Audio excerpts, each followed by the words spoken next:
नमस्कार मित्रों। आज चिंतन में जीवन की सफलता एवं सार्थकता। आत्मविश्वास जीवन में आगे बढ़ने का गुरु मंत्र है, सहारा है। इसके अभाव में समस्त साधन एवं परिस्थितियों की अनुकूलता होते हुए भी आगे नहीं बढ़ा जा सकता। वास्तव में आत्मविश्वास के समान कोई दूसरा मित्र नहीं और आत्मविश्वास ही जीवन में उन्नति एवं उत्कर्ष की प्रथम सीढ़ी है। आत्मविश्वास ही सफलता का मुख्य रहस्य है।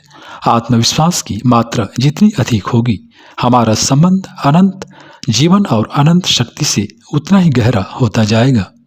जब चारों ओर विपत्तियों के काले बादल मंडरा रहे होंगे, तब जब सागर में कहीं भी जीवन नैया को खड़ा करने का किनारा न मिल रहा होगा, भयंकर तूफान उठ रहे होंगे, नाव अब डूबेगी तब की स्थिति होगी, तो ऐसी स्थिति में आत्मविश्वास ही बचा सकता है।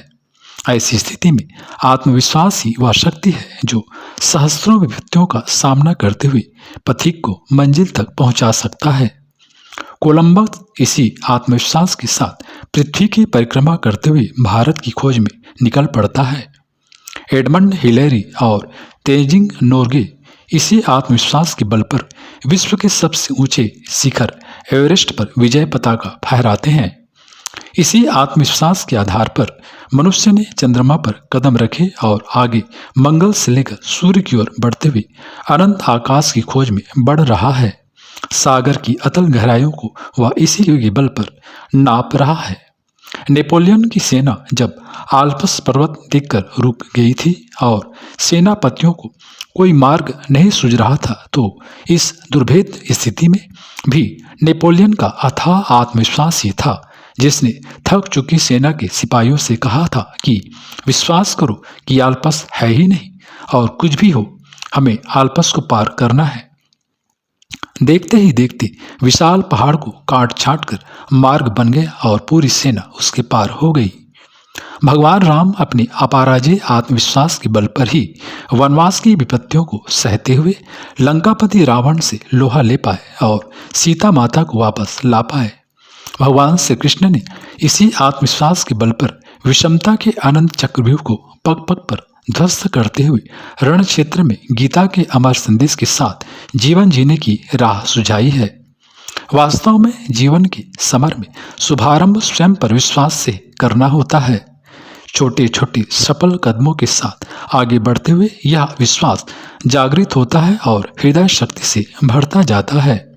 इसके लिए हमें स्वयं से प्यार करना सीखना होगा, स्वयं का सम्मान करना होगा। यदि कोई साथ न दे तो आत्मविश्वास के सहारे अकेले आगे बढ़ने का साहस करना होगा। किसी ने सही ही कहा है कि बेखटके अकेले रहो, अपना आदर आप करो और देखो कि तुम्हारी आत्मा की क्या दशा है। जिसके हृदय में यह ज्ञान प्रकाशित है, यह बोध जागृत है, वह अपनी संपूर्ण शक्तियों को एक केंद्र बिंदु पर टिकाते हुए आश्चर्यजनक ढंग से जीवन में उत्कर्ष के नित्य नए मुकामों को प्राप्त करता है।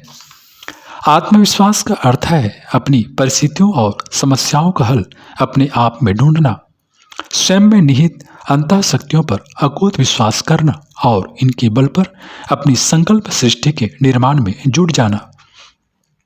वास्तव में यह दृढ़ इच्छा शक्ति का पर्याय है जो जीवन में अथक श्रम एवं अनुशासन की मांग करता है तथा एक सुनियोजित रणनीति के साथ अपार धैर्य एवं अध्यवसाय के संग आगे बढ़ना संभव बनाता है। आत्मविश्वास का मूल स्वरूप है आत्मसत्ता पर विश्वास करना। इसी दैवी विश्वास के आधार पर लोकमान्य तिलक कहते हैं कि स्वराज्य हमारा जन्म सिद्ध अधिकार है और हम उसे लेकर रहेंगे। इसी के बल पर लिंकन कहते हैं कि मैंने अपने भगवान को यह वचन दिया है कि दासों की मुक्ति के कार्य को मैं अवश्य पूरा करूंगा। वास्तव में यही विश्वास जीवन की शक्ति है। इस विश्वास के साथ व्यक्ति क्या नहीं कर सकता। विश्वास हमारे लिए अथाह सागर में भी मार्ग ढूंढ निकालता है। वह हमें गगनचुंबी पर्वत शिखरों को लांघने की शक्ति और प्रेरणा देता है। विश्वास ही जीवन के उस मार्ग को खोज करता है जो हमें मंजिल तक पहुंचा सके।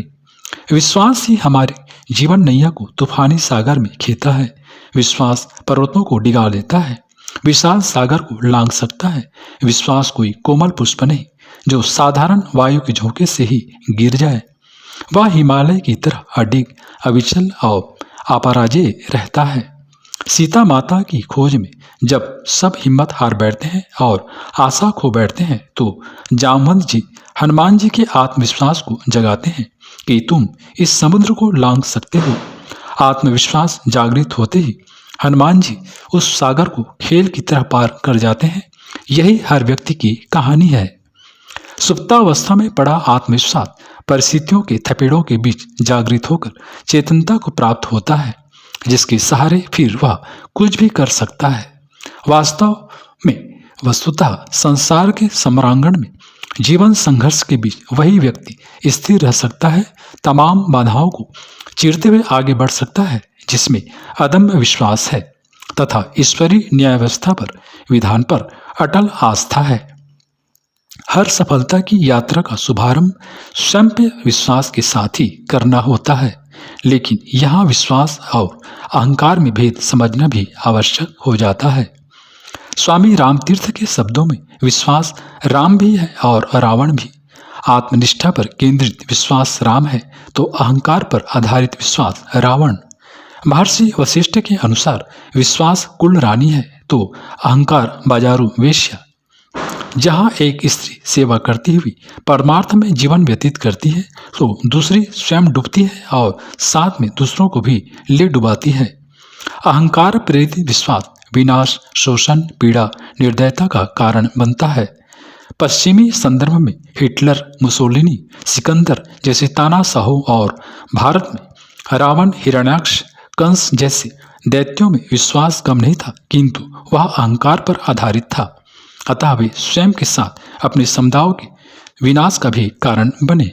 मित्रों, हमें इस तरह के अहंकार के बजाय आत्मनिष्ठा पर आधारित विश्वास को जगाना है और अपने गुरु की इच्छा एवं ईश्वर के आदेश के अनुरूप लोक सेवा एवं जन कल्याण के निमित्त अपनी क्षमताओं का उपयोग करना है तथा ईश्वर की इस सृष्टि को सुंदर तथा समुन्नत बनाने में अपनी भाव योग भरा योगदान देना है।